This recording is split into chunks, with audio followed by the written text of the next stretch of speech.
Hi everyone, do not miss out on this podcast. It is amazing. I had Lewis Huckstep on the show today and he is an absolute stud. He owns 3 separate PLC gyms up in the Gold Coast, Australia. He's also a podcast host. His podcast is amazing. That is linked in the show notes below. He has his own personal development programs, how to become the best version of you. He does all these awesome things, overcoming negative thoughts and goal setting, has this journal stuff and all of just these amazing resources and basically how to become like an awesome ultimate person. And, he's achieved some really awesome things. And, I was just recently featured on his podcast and, I like to hang around the best people as possible because your vibe attracts your tribe, and then I like sort of creating a community that you can rely on and help each other out and stuff. And me and Lewis are going to catch up and hang out, so expect more from us, which is really awesome. I genuinely really like this guy. He's great.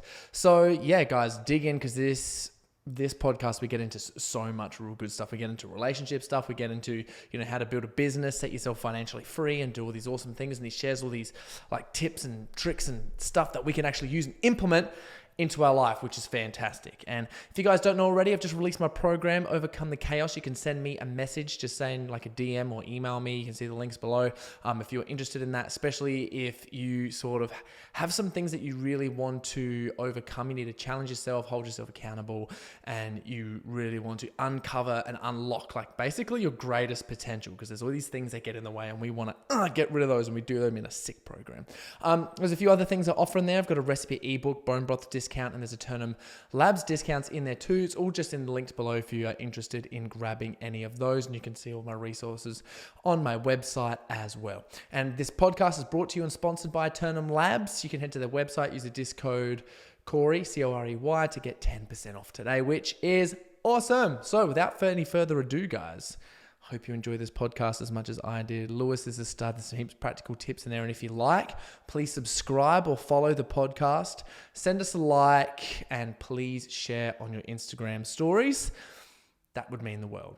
See you on the inside.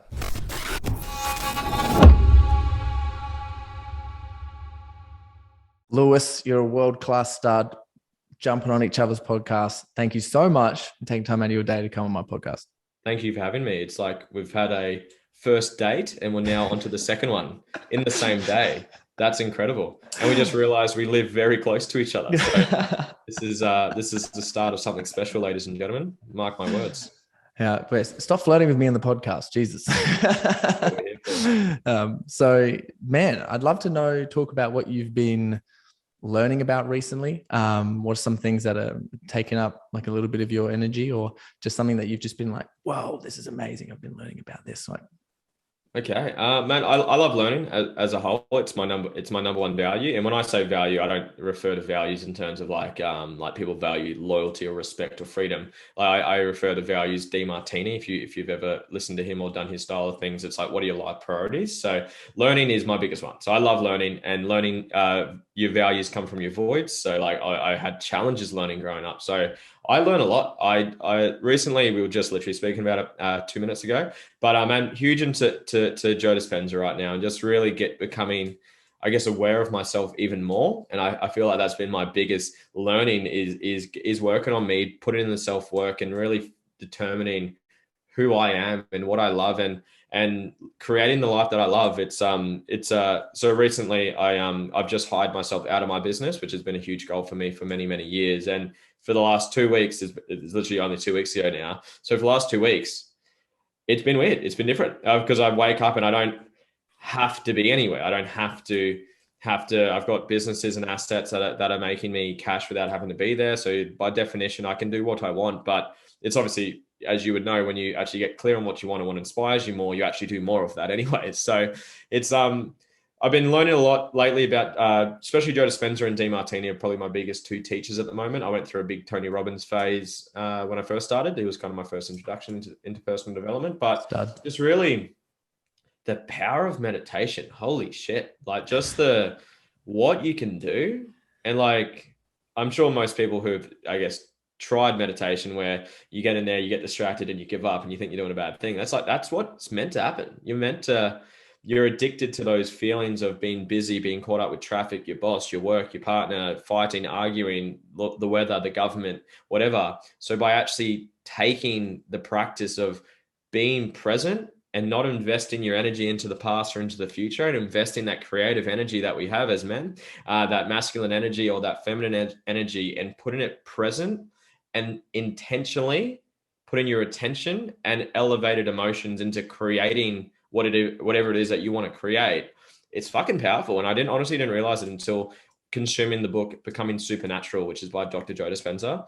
And holy shit. So yeah, I've really been enjoying it. And literally from our podcast we did just before, man, I was really resonating with a lot of things that you were saying purely because of that book. Oh, awesome, man. Thank you. I remember reading that book and I was walking, I was doing like some cardio. I was like, it's like before my comps and I was walking through and I was literally like, I didn't care there was people around. I was just like yelling into megaphone. I was like, I am unlimited. Love it. Who It was cares? cool. Go for it. I have a question for you. This is a selfish question for my one-on-one clients who are too addicted working too much. How did you hire yourself out of your own business and how did you get the confidence to be able to do it? And what motivated you to make that decision?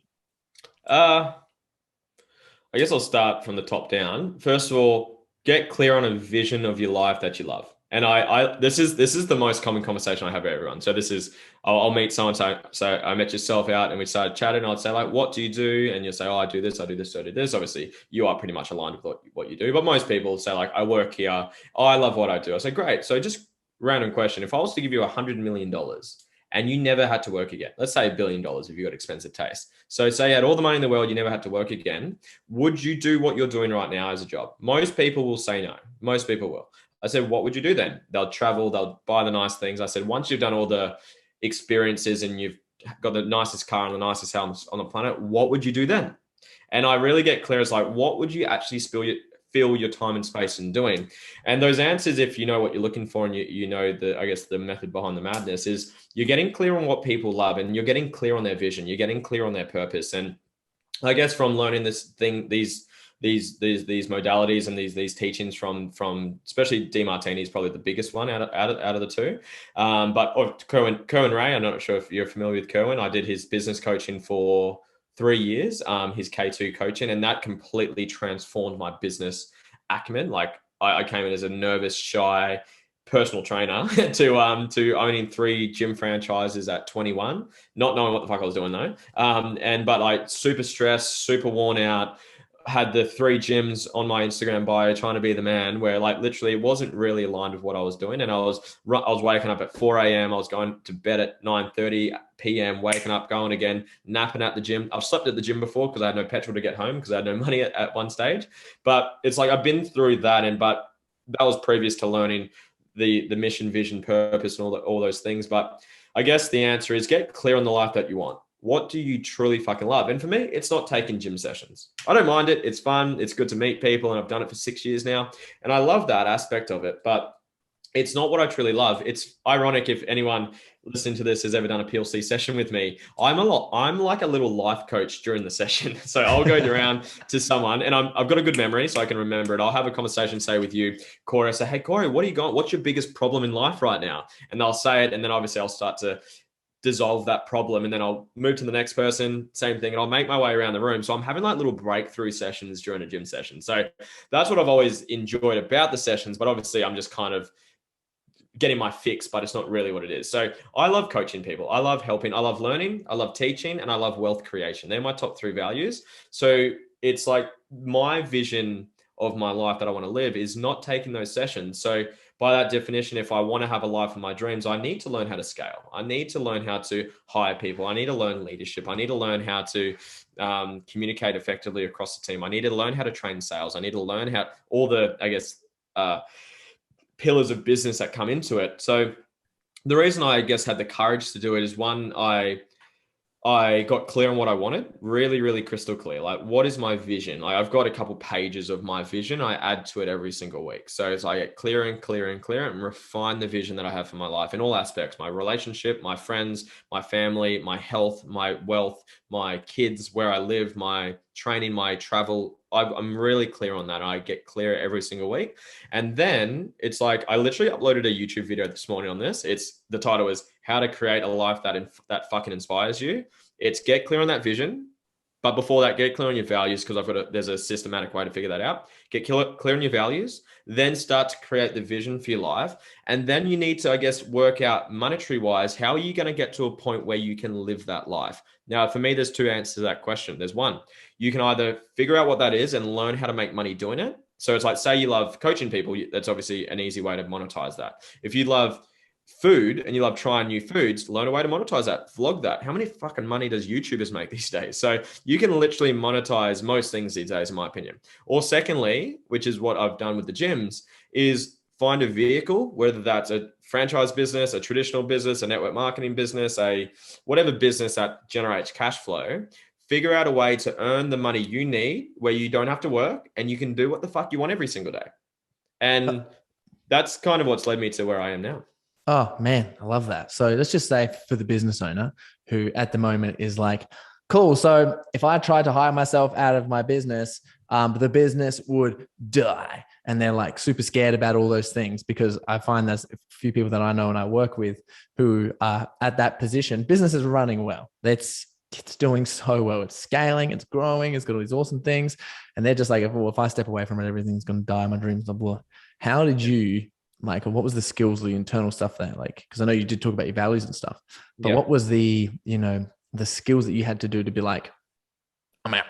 Yeah, there's a lot that goes into it. It's a big question. Like, how do you like a couple books? Obviously, Rich Dad Poor Dad we spoke about before. A great book called The E-Myth. I can't remember the author of that, but a really good book. It talks about like being the business owner versus being the business operator and learning the difference between he uses a pie maker, owning a pie business versus being a pie maker. So it's like, are you someone who actually genuinely loves what the fuck you do? Then why the hell do you want to scale out of it? And be honest with that. Because some people think they like listen to social media and they have like this pressure expectation that you've got to get out of your business. Like if you love your business, stay in there. Like don't feel like it's not always grass is greener. So if you however are on that belief that you do want to get out, you want to scale yourself out, there's a lot that goes into that. There's a lot. You got to learn. There's so many pillars of business. There's obviously your legals and accounting. There's your marketing. There's sales. There's the leadership. Leadership's probably my biggest learning curve. That's probably the biggest challenge that I've personally overcome. But I can't really give a specific answer because you've got to be able to master all of it. An overall rule, and I really learned this from the E-Myth. I learned this from Alex Hormozy, if you know who that is. He's this big buff dude from the US. He's got this really funny mustache. He loves it. And he scales gyms. So he literally scales gyms. They do 120 million in revenue each year. So it's a big business. He does really well. And he does a lot of free content on YouTube. So I'd really recommend for business specific and mindset around it. But it's finding people that will do what you do at 80%. Because at the end of the day, if you're the business owner and you're got the most buy-in, it's your baby, it's your business, you put your blood, sweat, and tears. If you expect someone who you pay 50, 60, 70 grand, 100 grand, and you're taking home 500 grand, and you expect them to have the same amount of buy-in, effort, energy, action as you, then it's like, wake yourself, snap out of that. So it's like, how can you get yourself to find people to do what you do at 80% and pay them in accordance? There's another side of it where you can find people that are actually specifically better than you. It depends on the role that you're feeling. Like if I'm not a graphic designer, so if we needed someone for graphic design, then I'd find someone better than me to do that. But in terms of like, say, a general manager or an operations manager to get you out of the business, is find someone that you can train and work on, develop, have great buy into the business, but just appreciate that they're not going to perform to the level you are because you are the owner. You've got more skills, experience than anyone in terms of your specific business, and just appreciate that they're probably not going to perform at that. There's a lot of variations and factors that go into that, but it's like my manager right now. That's I was on the phone to him just as we jumped on our first podcast. It's like I wouldn't say he's on my level. Is he getting there? Is he progressing? Is he growing? Yes, he is. Is the business growing? Yes, it is. But it's not. It's like for me to expect him to be to the level that I am, to do the level of learning and growth that I do, to put the level of energy and effort that I do. It's like, that's not going to happen. It's not his business. He gets paid accordingly in fair exchange of the job that he does.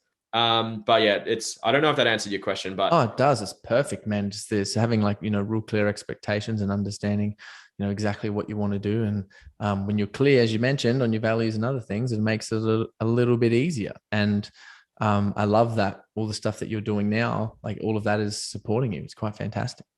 thank you, sir. I appreciate it. So, question, just to change stuff up because you answered my questions then. I'm like, that's great. I got so much out of that. I can't wait to revisit it. How do you optimize yourself? Scheduling, scheduling your shit. So it's I pay a mentor, and he's added so much value to me. He's really changed my life. I've had incredible mentors over the 6 7 years of development that I've been in, and just a really simple line, which is worth 5 cents if you don't do it. But whatever doesn't get scheduled doesn't get done. So make sure you have got structure. Success loves structure. Success loves discipline. It's like Warren Buffett, I think it's along the line, says like money goes to where the structure is. It runs away from chaos and goes towards order. So you want structure and discipline. Jocko Willink, I think I mentioned him on the earlier today as well. It's like he says success and discipline equals freedom. It's like if you want freedom, if you want success, you need structure and discipline within those areas. It's like you've had incredible success in your health and fitness journey with those comps you've been in. I would assume that you had a pretty good structure and discipline around your food, around your training, around those areas. That's why you had success. So same thing with money, same thing with business, same things with living your own life and getting the best out of you, optimizing yourself is structure it in. Like I've got my goal, my whole from my purpose. It goes from order down. It goes purpose, vision, mission, values, annual outcomes, quarterly, monthly, weekly, daily. And then from that, each week on a Sunday, I review that with my partner. So we get together and we do our goals together and we set our week out and we set and structure and schedule in the things that are important. When are we training? When are we having quality time together? When am I learning? When am I working on my online program? When am I doing? I structure it in and hold yourself accountable. We do we do daily huddles.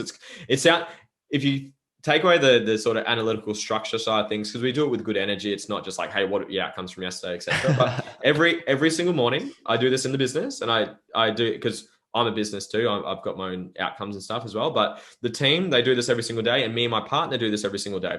What are you excited for? So what are you excited about for the day? What were your outcomes yesterday? Were they done or not done? And if they weren't done, why were they not done? So you can obviously debrief and find why. What are your outcomes for today? And do you need any form of support for this? So open communication, do you need help with that? Or is there no excuses? Beautiful. And what are you grateful for? If you just do that, think of that. Think of how most people set goals. They New Year's resolution, they're drunk as fuck, and they say, I'm going to be healthier this year. No outcomes, no structure, no measurements, no accountability. Then they check into their goals the next new year because they didn't fucking achieve it. So taking that from literally once a year to once a day, that's 365 times more accountability with actually structure around it. So to get the most out of you, you got to structure, you got to hold yourself accountable. Like Kerwin Ray, that again was a huge mentor for mine business wise. He's got 2 personal assistants. It's like there's a video of him. He does like vlogs and stuff on YouTube as well. And there's like a video of him. He's got a meeting. He's doing a meeting with someone, and he's got a personal assistant who's outside, and like the other assistant's out in the office doing it. She brings the next meeting in to whatever. The other assistant knocks on the door, says, Kerwin, you got 2 minutes or whatever. And so Kerwin doesn't have to get up and get out of his seat. The assistant opens the door, gets guest one out, gets the next guest in, shuts the door, he's straight into it. It's like that is amazing.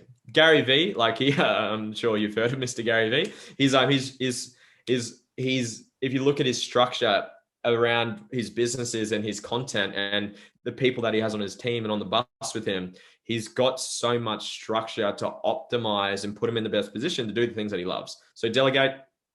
I answer questions a lot if you can't tell. So so in life, there's 3 things. There's 4 things. There's say you have to do something, or say there's a task that needs to get done. You got 4 options. 1, if you don't actually want to do it, don't fucking do it. And that's a big one because some people do things that they don't actually want to do, but they think they have to. Like if you don't want to, and this sounds bad if you don't learn the things that I teach, but if like say a high value of yours is not family, say family isn't important to you, it's not a high value of yours, don't feel guilty by not wanting to go to the family fucking catch up. Just say, hey, look, I've got better things to do. I want to work on my business. I want to learn. I want to go walk in nature. I don't want to hang out with you guys. And be honest about that. Prioritize yourself. Self-love, right? Self-worth, put yourself first. So if you don't want to do something, don't do it. If you want to do it, do it. If you don't want to do it, but it needs to get done and you can delegate it, delegate it. Last one, you don't want to do it, but you can't delegate it. You need to link it to the things that are important to you. I'll use health and fitness because I know that's important to you. So say someone hates health and fitness, hates training, hates eating healthy, but family is important to them. How is looking after your health and fitness going to help you with your family? Is it going to give you more energy? Is it going to help you with your mindset? Is it going to help you with your energy? Is it going to help you with your patience? Is it going to help you with your decision making? So link as many benefits to the thing that you can't delegate, because as far as I know, you can't delegate push-ups just yet. I'm sure there's going to be something in the future that can do that. I don't know if that's a good or a bad thing, but as of right now, you can't delegate health and fitness as far as I know. So if you can't delegate it, then link it to the things that are intrinsically important to you, so it makes you want to do it. Because if you don't generally want to do things, you're not gonna maintain it. That's where self-sabotage comes in. People set goals that aren't aligned with things that are intrinsically important to them. They set goals based on people's opinions, based on social media, based on insecurities, instead of setting goals based on intrinsically meaningful aspects of their life, like family, wealth, whatever it is important to them. And that's where self-sabotage comes into it. So if you don't want to do it, don't do it. If you want to do it, do it. If you don't want to do it and you can delegate it, delegate it. If you don't want to do it and you can't delegate it, link it to the things that are important to you. But that's how I optimize myself. I hope that made sense. Oh, Lewis, you are a stud. Thank you for sharing that. That is like, I love that so much. If everyone is listening, like go back 15 seconds a couple of times and re-listen to that again. That was brilliant. So another question that you mentioned and you were touching on there was some of the stuff that you did with your partner. And I know that you also like to optimize your relationships. And I was looking at some of your posts, and you have one on about, how to having an open conversation with your partner or someone in your relationship with. Man, I just love to understand like some of the things that you tangibly do to optimize your relationship, because it looks from my perspective, it seems really conscious and you're very passionate about it. So I just love to sort of hear about your guys' journey and some of the practical tips and tools that you guys do together, which help you have a really good relationship. As you mentioned beforehand, you said that you guys meet every single, was it Sunday, and you talk about scheduling things, scheduling the quality time, talk about the finances, all that other stuff as well, which by the way is super productive. My gosh, you're probably the most productive people ever. That's just like compounding, getting things done, like super impressed. So yeah, I'd love to hear about that stuff. I guess my journey, thank you for the question. I think my journey when it came to relationships was obviously early on, your childhood experiences and what you observed to what you started to believe. Like I had a lot of negative beliefs around relationships. Like I grew up in a household where my mum and dad were abusive physically, mentally, verbally. And then I come from a sports background. I played a lot of sport growing up, relatively good at it for the point that I got to. And all my friends were the footy boys at school that would have a girlfriend and cheat on them every single weekend. And it's like, that was my view of relationships. So I was like, nah, don't want that. So I didn't want to do that. And I went to a Tony Robbins event, Unleash the Power Within. I did that 3 times because I'm a slow learner sometimes. But it's like, I really worked on my limiting beliefs around that. And 2 books that I read, one I think you'll definitely know is The Way of the Superior Man. I read that book and it was incredible. I thought you'd like that one. So that was awesome. It just opened up what's it like to be a real man about your emotions and how to regulate and how to hold your space for yourself and for others. So that book was a huge, revelation for me. And a book that you might not have heard of, it's called The Way of the Ethical Slut. So it's a bit of a... Definitely heard that book, but I haven't read it. Awesome. So it just opens up, I guess, your brain to, I guess, different styles of relationships and like polygamy, open relationships, et cetera, and just get different energies and different structures. Because I guess I grew up and like looking at, I guess, traditional relationships and like, I'm getting off topic to what the question was, but how relationships are set up. And it's like, I saw ones that I didn't want from the communication, from the energy and from the structure of it. But I also looked at it like long term, like what do I want to be sexual with one person for the rest of my life? And that was a genuine question I asked. If you look at cheating rates, it's like 60 or so percent. And that's the people that fucking admit it. And so it's like that's ridiculous. It's like, and my question, like, well, if they actually had the experience with other people, would they have the need to cheat? So anyway, so that's where I dived into those books. And I was around 20 at the time, and I was consciously single for a long time because of that. Like, I think I was single since I was 16. So I was single for 4 or 5 years, and I just stayed away from it. And obviously doing what I do, I was around a lot of ladies with the gym, and I had a lot of, I guess, opportunities to have girlfriends. And I just always palmed off. I was like, nah, don't want it. Not interested. I'm doing business relationships are shit. I don't want that. So that was my genuine belief with it. And then Georgia, I attracted Georgia into my life, and I guess from the start, I told her the same thing. I said, look, honestly, I'm in business, and I don't think I'm ready for a relationship, to be honest. And I know that sounds very cliche for a lot of people that have said that, but I was coming from a place of a good place in my heart, because it's like, if she was ready and wanted what I couldn't deliver, then it was unfair for me to take that away from her. So I was really transparent about it. So I was really upfront about where I'm at and what I'm doing. But we stayed together. We started seeing each other, started hanging out, started staying at each other's house. And I guess my mind over time started to change those beliefs, and I started to see that things are possible. And I think something that, once I guess made the connection, we said, I love you, started dating together. But before that, and this is the part that I am quite passionate about, because I see I made a video on it the other day. It's why so many people, I believe, fuck up relationships. Is they jump into bed. This is literally word for word for a TikTok I did the other day, but it's like they jump into bed together, they have sex together, they have fireworks going off, the honeymoon period's on, they love the smart, that like they fart roses, they are amazing, they love everything about them, but they don't see the downside of them. So they're not conscious of the downside, because when you see upside, you don't see downside. It's like when you think of someone that you look up to, you don't think of their downsides. And when you think of someone you fucking hate, you don't think of their upsides. So you're not conscious of the full person that they are. And then the part that I really encourage people to do is to have these vulnerable, open conversations at the start and get clear on two things. Number one, what are your long-term non-negotiable goals in your relationship for you? For example, do you want kids? Yes. Does your partner want kids? No. That is not going to work. It's going to create issues. If someone wants to travel the world and someone never wants to leave their house, that's going to create issues. So what are the actual non-negotiable rules that you have? There's obviously nice to haves, and at the end of the day, no one's perfect, but what are your like non-negotiable ones that, like, do you want to get married? Marriage is important to some people. Do you want to have kids? That's very important to some people. Do you want to travel? That's important. Do you want to, whatever it is for you, religious beliefs is huge, so that might tie into it. But what are your non-negotiables that you have in a relationship?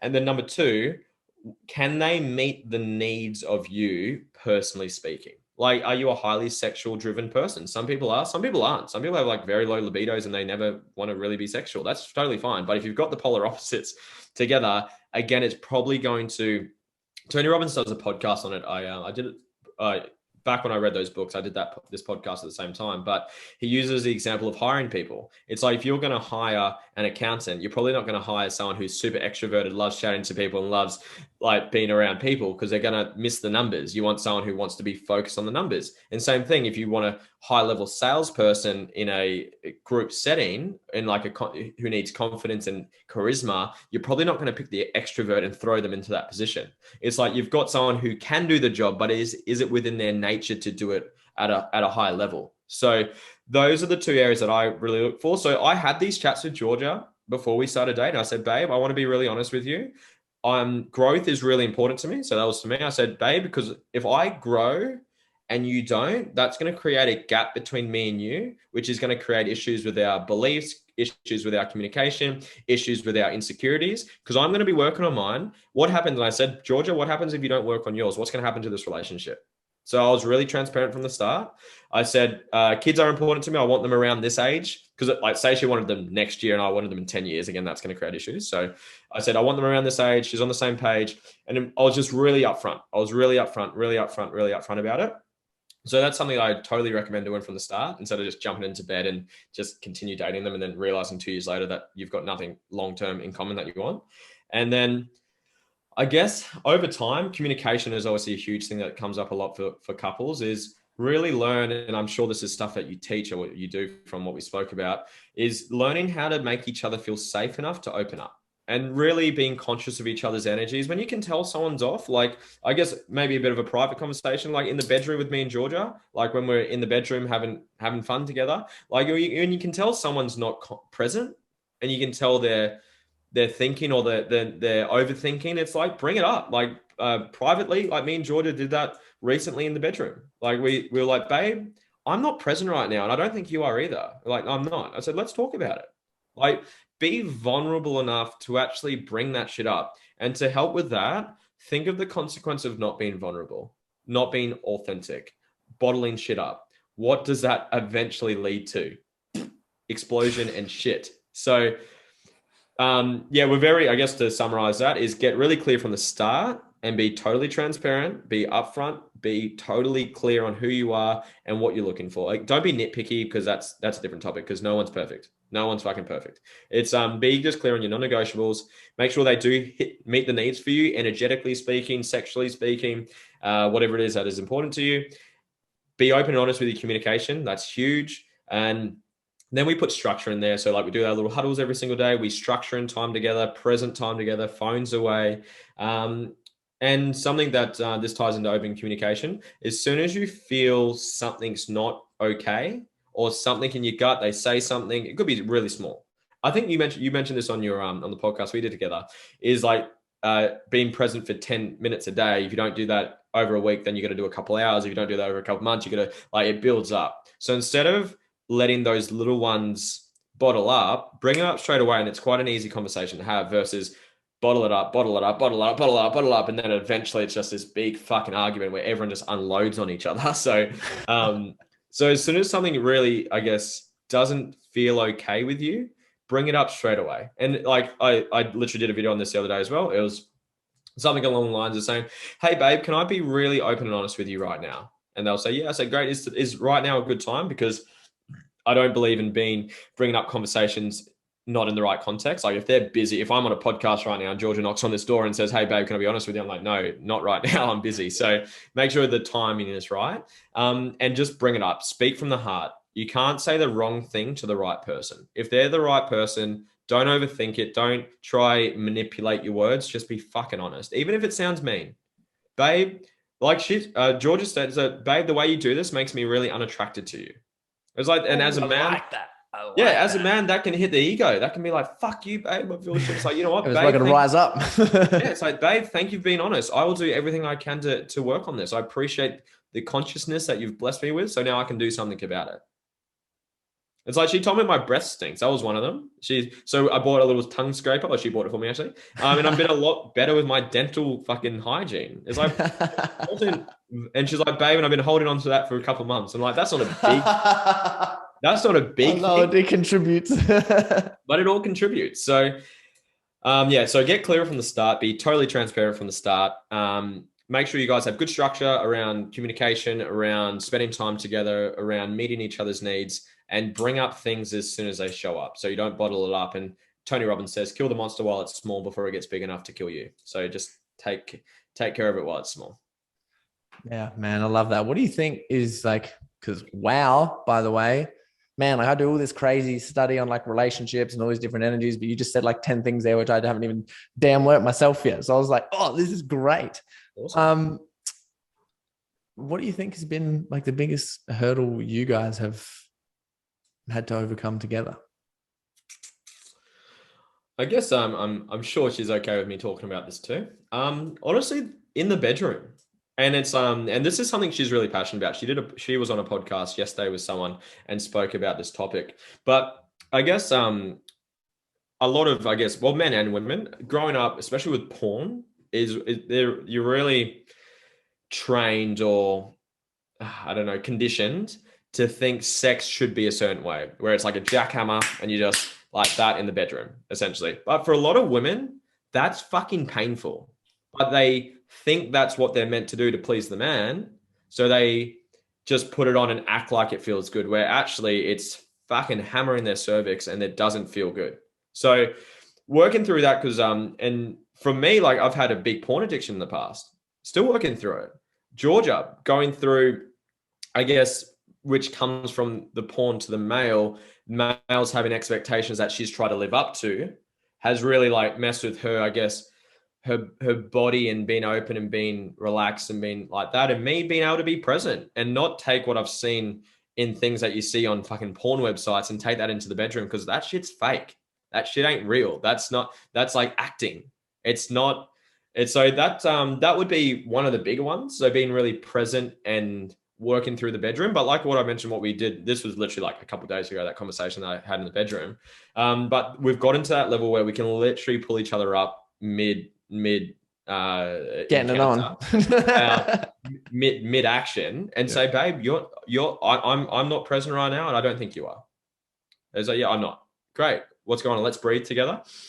We did something really cool. This is the type of person I am, by the way. So we did a eye gazing meditation together in bed. So we're literally together, butt naked on the bed, just sitting up in like a meditative state, holding each other's hands, breathing. And there was a guided one. We're just eye gazing for, I think, 20 minutes. So doing stuff like that, just really, I guess, opening up that side of me as well, and her opening up that side of her. So that's been the biggest learning curve recently. Early on, it was more around communication. It still is around communication, I guess, but that's probably the most recent one. But at the start, getting really clear on who we are, understanding each other's values, understanding that we need to prioritize ourselves so we can fill up our cups. So when we get to our relationship, we can give the best version of us to each other.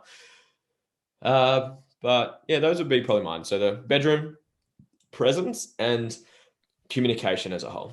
Bro, thank you for being so vulnerable and open up to sharing that. I swear to God, literally, I don't even know the past how many podcasts I've been having. But we keep talking about porn and masturbating and sex with different things because obviously as us dudes, like being the age that we are, if you're in your 20s and 30s, and God, I feel sorry for all the kids that are coming up at the moment.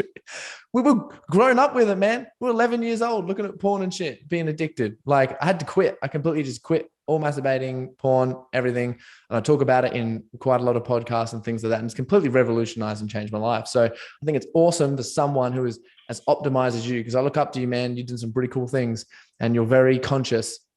And it's a real good goal to have, and for all the stuff that you do. And for you to talk about that and like how that impacts the quality of your life and your relationship. And obviously you've found someone who is going to really like help you live the best life ever. Yeah. You found your queen, man, which is, I really respect that. And getting vulnerable about that is so important to talk about, man.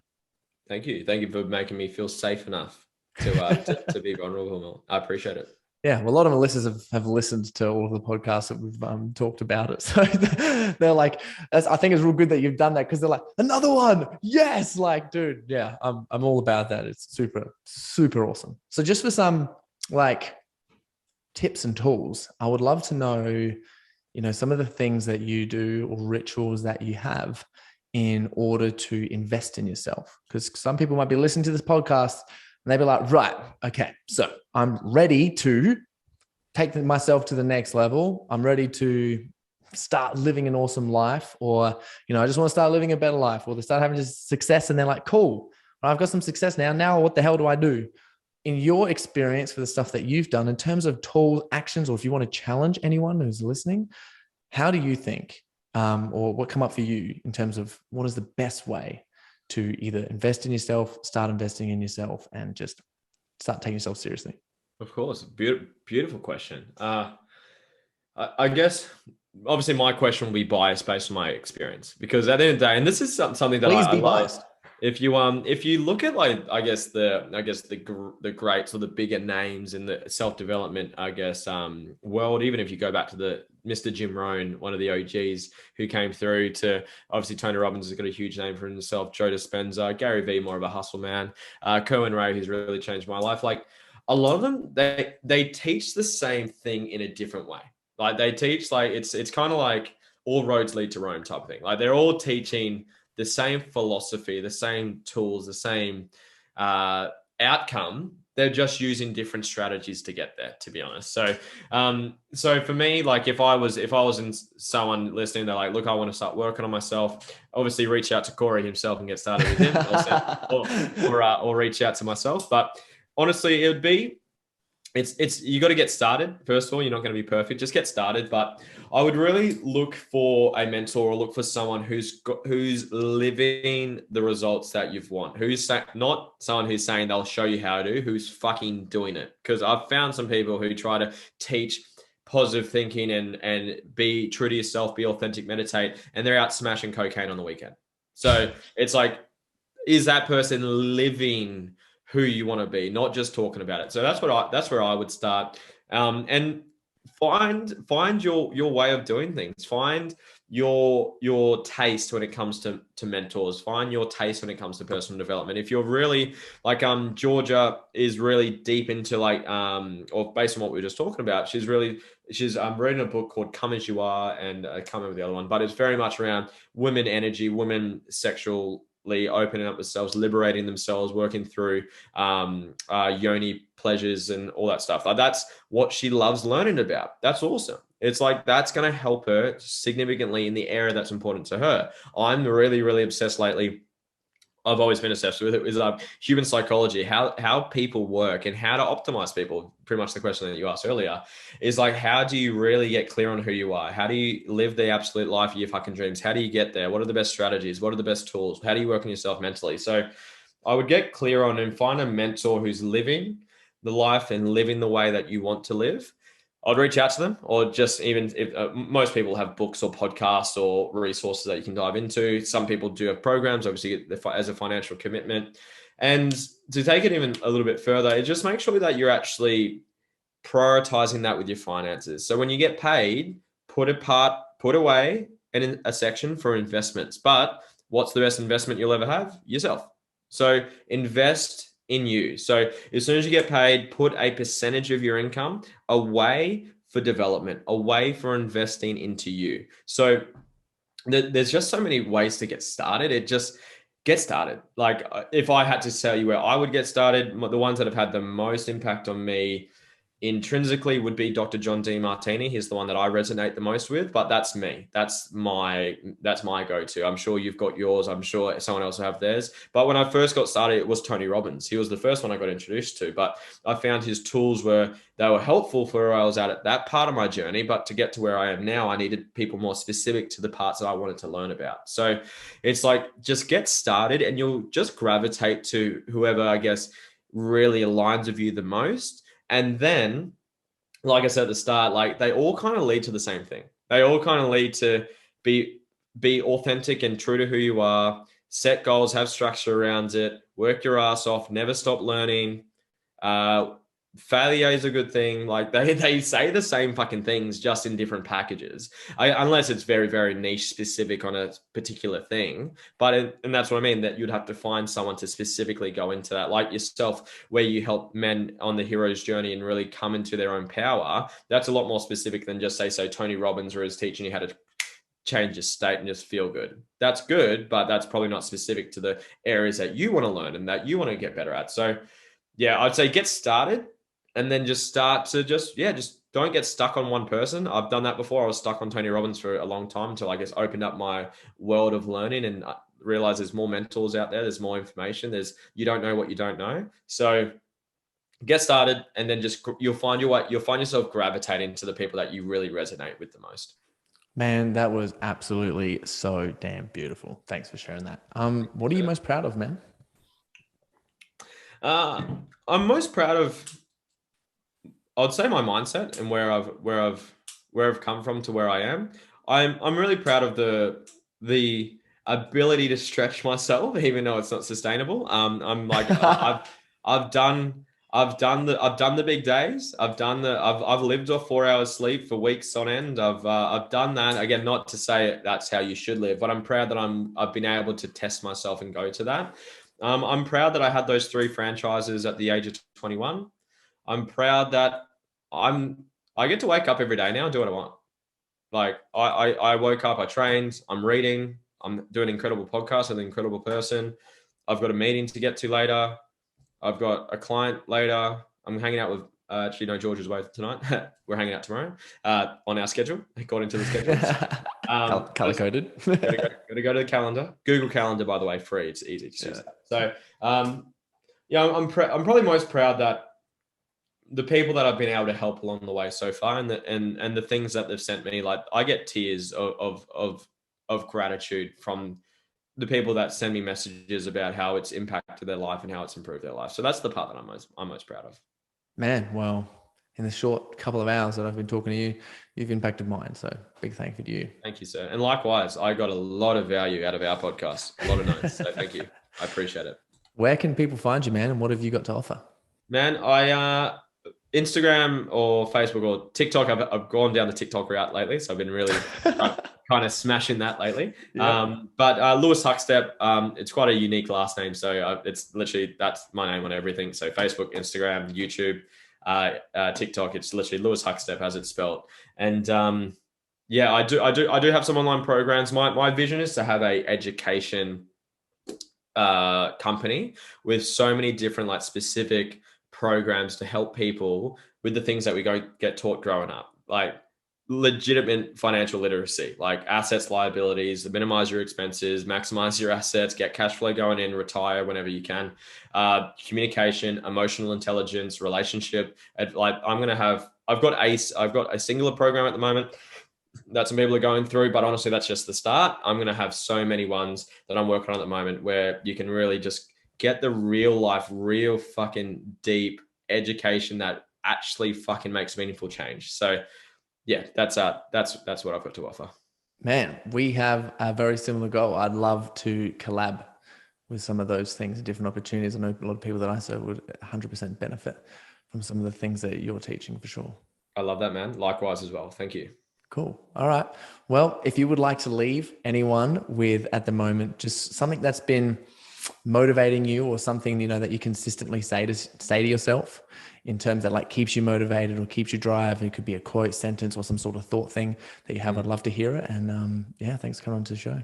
It's similar to your answer that you gave about, I asked what's the hardest challenge men get to overcome to get to the point of living their purpose, etc., is learning how to be present. And it's learning to, when you catch yourself feeling like anxious, stress, frustration, any form of negative emotion, take a moment, breathe, but don't just breathe, breathe into your heart, be present, and consciously decide to pick an emotion that you want to feel. So the emotion that you want to feel in that moment might be confidence, it might be excitement, it might be joy, it might be love, might be understanding, might be appreciation. So when you feel any negative emotion arise, pause, breathe, slow it down, and choose the emotion that you want to feel, and then get back into it. Stud. Thank you so much for sharing all your wisdom, man. Thank you so much.